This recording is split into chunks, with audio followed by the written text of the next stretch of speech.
Hi, everyone. Thank you so much for joining on what has been another super busy week. Fed yesterday, we've just had the Bank of England decision, and we've potentially got a UK-US trade deal. In fact, we do have it, but we don't quite know the details yet. So let's go straight in. Let's take a look at those charts, please. Excellent. Now, this is pound cable because the Bank of England, they cut interest rates by 25 basis points. That was a given. That was fully priced in by the market. But it was firstly, it was the vote split. And secondly, it was what will they do next? Now, what was really interesting and totally unexpected, we thought all 9 members of the committee would vote for the rate cut. That wasn't the case. It was a 3-way split, 5-4 for a 25 basis point rate cut. 5 people voting for 25 basis points cut, 2 members voting for a 50 basis point cut, and get this, totally unexpected, 2 members voting for no cut at all. Now, I haven't actually gone through the report in great detail right yet to find out who those 2 people are, but it will be really interesting. The other points of note about this monetary policy, because remember, it was a monetary policy report as well, we have lowered inflation forecasts. Inflation now not expected to be return to 2% until 2027. So that is a bit of a dovish shift. But and the bank did say that easing inflation pressures were leading to rate cuts. We also had that real downgrade of where they expect oil prices to be, because remember, back in February, they expect oil prices to be at $78 this year. Well, now they're back at hovering just above $60, so about $61 for Brent. So they had to really revise that down. So that all fed into the rate cut today. Why isn't the pound shooting higher, as you can see in this chart? Do you know why? Because they kept the wording of the guidance. They kept that they would cut rates in a gradual and careful manner. Now, us, like a lot of analysts, thought they would scrap that wording and use something a lot more permissive for further rate cuts. But that is not the case, and that's had a big impact. Let's take a more comprehensive look at these charts. As you can see, the pound doesn't really know what to do. It's down from the highs of the day, spiked higher initially on this report, but it doesn't really know what's going on. So we're just waiting to see what happens there. If we look at bond yields, though, they have surged in the UK. Follow my arrow. As you can see there, 7.2% increase, 7.2 basis point increase, in the 2-year UK gilt yield. That has been followed through in the 10-year yield, nearly 5 basis points. So the UK gilts market, that is underperforming Europe and the US. When gilts underperform, it means yields move higher because yields move inverse to price on bonds. So we are seeing that is really impacting the pound here, but we're not really seeing that impact. That's impacting the bond market, but it's not impacting yields too much. The other thing I want to show you, this chart looks like a massive headache. It's not. It's the best information you can get about what the Bank of England are going to do next. Just follow where I've put my arrow there. This tells you what the expectations are now for a rate cut. So there's a 26.5% chance of a rate cut in June. That was 55% just yesterday. So we've seen a massive downshift in rates. Now, the other thing that we want to point out is that there are approximately I think we're around here.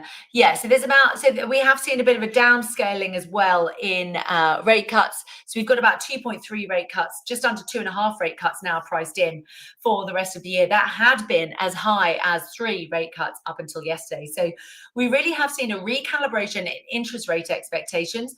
I'm just going to bring you back to equities. Now, this is world equities, so it's showing you what everything is doing. As you can see, sea of green. Eurostoxx leading the way there at 1.33%. FTSE 100 has really been lagging all morning. So we can't blame the Bank of England for that. If we actually go into, let's have a look at the broader UK indices. Again, just bear with me. Oh, apologies. And I will just pull up my FTSE 250 chart here so you can actually see what's going on. So the FTSE 100, it's been lagging. It's still a bit higher. The FTSE 250, we're just waiting for this. As you can see, real beneficiary there, not from the Bank of England report, more from the prospect of a UK-US trade deal. And we'll talk about that in a bit more detail.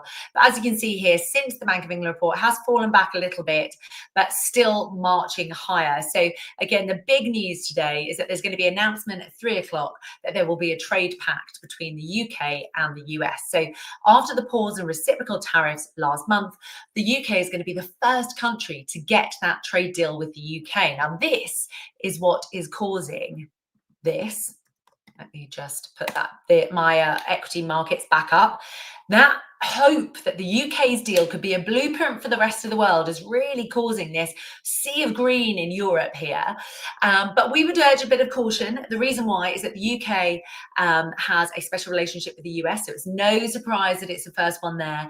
A trade deal with the EU, with China, they're much more knotty, they're harder, they're bigger, more complex economies, and both countries don't have the best diplomatic relations with the US and the current administration, which is not the case for the UK, where they do have a good diplomatic relationship. So things could be thornier. So I wouldn't necessarily say that just because the UK has a deal on the table, then that is what is going to drive everything else. Now, I also want you to look at the what's going on with the dollar. So this is the US dollar. So the dollar is rising against all its G10 counterparts today, particularly the yen. Rising less so against the pound, as we saw the pound's kind of all over the place today, but it had been higher on the prospect of a trade deal. It's a little bit lower, but by and large, it's one of the better, more resilient currencies, I should say. More resilient than the euro, definitely more resilient than the Japanese yen. But again, there's good news about a trade deal with the UK, potential for more of a trade deals. That's really filtering into a stronger dollar, because remember, the dollar sold off so sharply. In fact, I'll show you that. How we can look at the dollar index. This is the dollar against its biggest trading partners, ironically enough, but how it's really linked to those discussions about trade. So pretty much since Donald Trump has been in power, the dollar has just fallen really sharply. And obviously this is the April declines. Look at the size of those candles. So that move to the downside was really accelerated. It fell obviously quite sharply in March, but then it carried on going to a bit of a low in April. So then we saw the reciprocal tariffs go on pause, and that helped find a base there for the dollar. And the dollar has really, again, it's not quite recouping losses, though, as you can see.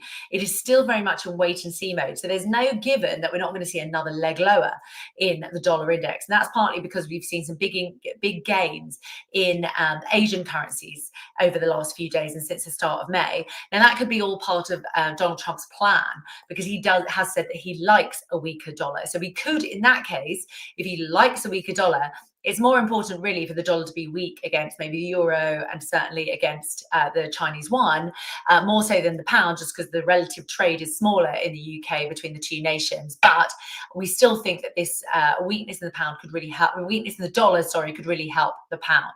Now, if we just look at futures as well, this is US futures. They've really surged higher on the back of this. And we've got a real positive sense of risk sentiment today. So, people are piling into stocks and they are coming out of bonds. So hence why bond yields are rising. So piling into the S&P 500, why are they doing that? The Federal Reserve didn't hike interest rates yet, didn't cut interest rates yesterday, and they didn't sound like they would be cutting interest rates anytime soon either. They flagged up the level of uncertainty and how they're going to remain in data watch mode to decide on what they're going to do next. So we've really got this dichotomy and this issue with financial markets at the moment, that there's a lot of uncertainty. So interestingly enough, the Federal Reserve is doing nothing. We're getting positive sounds from the White House. That means stocks are rising. It does seem like a strange world, because typically if the Fed was that confused about the economic outlook, that could cause, traditionally, that would have caused some maybe, risk sentiment to abate a little. So markets to actually sell off on the back of that uncertainty. But that is not the case today. I think also the fact the Federal Reserve last night, hopefully you read our note, we put it out quite soon after the meeting yesterday, but they did say that due to the uncertain economic outlook, their rate cycle is on pause until they get a bit more clarity. What they didn't say was that the rates would move higher. So they still seem committed to lowering interest rates, even though they did flag the fact that the core economic data out of the US is very strong, like we saw with that payrolls report last Friday. So we've overall got a very positive environment for risk sentiment. Now, I showed you what's going on with the UK and interest rates. So interest rates getting priced out of the UK. Let's take a look at what's going on with the US and when they're next expected to hike interest rates. Now, As you can hopefully see here, we only have a 20% chance of a rate hike in June. Now that's fallen from about 30% chance before the meeting. And there's now, as you can see, expectations really that we're going to get a good few cuts. So we're currently, the current effective rate, so we're between 4.25 and 4.5%, and they're expected to fall to 3.75% by October. So another 2 rate cuts by October. By December, 3.58. So just under 3 cuts now priced in by the market, as you can see here. Yeah, about 2.9, just under 3 rate cuts priced in. So that had been as high as 4 rate cuts in the peak of that turmoil. We then saw the stronger than expected payrolls data that revised down to 3.5 cuts, and then of course the Federal Reserve just emphasizing the uncertainty that their rate cutting cycle is on pause. That's reduced it even further. But I think the important thing for both the pound, both the UK, sorry, and the US is that both central banks, they're likely to cut interest rates. Now, I also want to show you some commodities, because what's going on in the commodity space is absolutely fascinating. And it has everything to do with what's going on with tariffs and with central banks. Now, follow my arrow, because I know there's a lot going on here and we will look in more detail, but this is Brent crude, down at $61. So it is actually higher by about 1.4%. We think that's coming off the back of stronger growth forecast, stronger growth prospects for the US economy after the FOMC yesterday. We've also got that positive news on the UK trade deal. So that's good for global growth, essentially, because especially if they could use the UK deal as a template. Now, I did speak earlier about how that's not necessarily going to be the case, but the markets are running with it today. So animal spirits are high, seeing a big move higher in oil at 1.4% for Brent, 1.67% now for WTI, because WTI is below $60 a barrel. So believe it or not, if you were to adjust the oil price for inflation, we would be back at the levels that we last saw in the mid-1980s. So that is not great news if you're an oil producer, you're an oil producing nation, a bit like the US, but also other countries like the Gulf, etc. The oil price is very, very weak. Now, partly that is to do with what's going on with tariffs, partly it's also to do with this big supply increase from OPEC. So there's supply and demand figures going on there. Now, follow my arrow down further. This is the gold price. Look, I'm highlighting it there. Gold currently at $3,343 per troy ounce.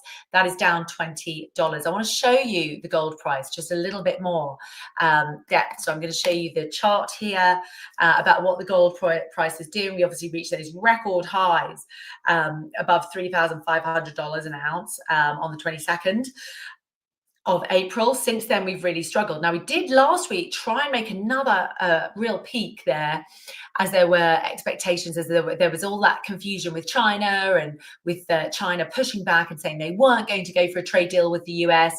But actually, they are going to meet on Saturday, and that's really weighed on the gold price. Now, we've seen a drop of $20 as well today on the back of that UK-US trade deal, trade pact news, I should say. It's not a deal yet, but we should get more details at 10 o'clock US time, Eastern time, at 3 p.m. UK time. So that's going to be really important and does have the prospect of moving markets. If that's seen as a comprehensive deal, one that will benefit both economies, but particularly the UK economy, then we could see again just a bit more of that tariff tension get reduced from financial markets. So we could see the gold price pull back earlier, because whilst we've seen that surge higher in European stocks, as I'll show you here, just bear with me one moment.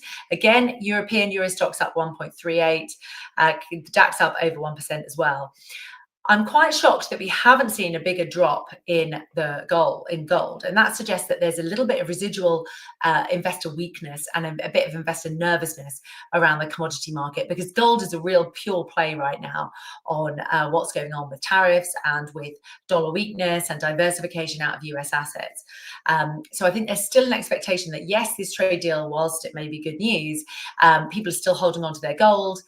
There's still that expectation that we might see flows out of the US, and that maybe the political risk premium being attached to US assets is actually there to stay. So again, this is quite positive for the UK, positive potentially for Europe and other countries. But I think the fact that the gold price isn't weaker is also a sign that there's some nervousness. Maybe this won't be a blueprint for the rest of the world. Maybe the gold investors in gold are being a bit more cautious right now than investors in equity markets are. Let's just go back to that pound. Let's see where we are. Oh, it's a bit of a yawn fest there, right? So we're below 133.20 in cable. The high of the day has been 133.56. So we're down about 30 pips. No big shakes after that MPC meeting. To be honest, a lot of it was expected, apart from that vote split, which I think was a little bit more hawkish than expected. So that's protecting cable from the downside. But as you can see here, this is a candle chart. Still in very much a nut trend. Look, the pound cable is still above its 50, 100 and 200 day moving averages. That is technically an uptrend, but we definitely have run into some pretty key resistance around 134. Whether or not we get above that level, we do need to just wait and see what happens out of this meeting, out of the announcement from the White House at just in a few hours now, in just 2.5 hours, to see what happens there, and how this trade pact plays out, and whether or not that's going to give the pound the boost that it's been so looking for, and that investors have really been waiting for, which is why it's held back from that 134 level. As we said as well, look out for UK stocks. The FTSE 100 is lagging. That's because it only generates about 20% of its revenues internally. It's very much a global based index, whereas the FTSE 250, that's the smaller companies in the UK, very domestically focused, generate more than 50% of their GDP at home. So that's really following Europe a bit closer than the FTSE 100. We obviously have that recalibration and pricing out of a June rate cut from the Bank of England. So it's unlikely to be another back-to-back rate cut. Maybe they'll stick with cutting then again in August at the next monetary policy report. And then, of course, we have had that FOMC meeting. But really, now that we've passed the Bank of England, everything is focused on this announcement of the trade deal. I do also think that the fact that the Bank of England kept in the wording gradual and careful in terms of rate cuts is a sign that they're expecting some good news from this statement. So that could be good news for UK asset prices later on. Now, I'm going to leave it there and let you all enjoy your trading afternoon. Do follow us. We'll be watching everything as it comes out, and good luck trading. Thanks so much for joining, everyone.